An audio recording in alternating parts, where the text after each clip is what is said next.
চট্টগ্রামের মিরসরাইয়ে মোটরসাইকেল দুর্ঘটনায় সাখাওয়াত হোসেন রিপন নামে এক যুবদল নেতা নিহত হয়েছেন।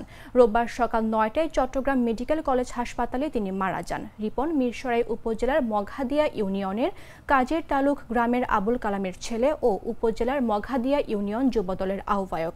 এর আগে গত ৮ সেপ্টেম্বর মিরসরাই বিশেষ জাতীয় অর্থনীতি অঞ্চল সড়কে দুর্ঘটনার গুরুতর আহত হয়ে চট্টগ্রাম মেডিকেল কলেজ হাসপাতালে নিবিড় পরিচর্যা কেন্দ্রে চিকিৎসাধীন ছিলেন তিনি।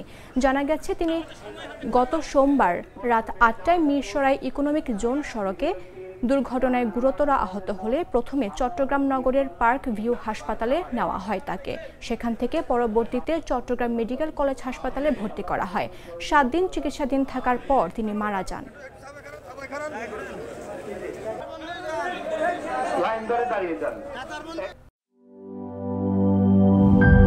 রোজকার সাধারণ খাবার এখন হবে অসাধারণ। প্রাণ স্বাদের মশলা, স্বাদ বাড়ায়, ঘ্রাণ ছড়ায়।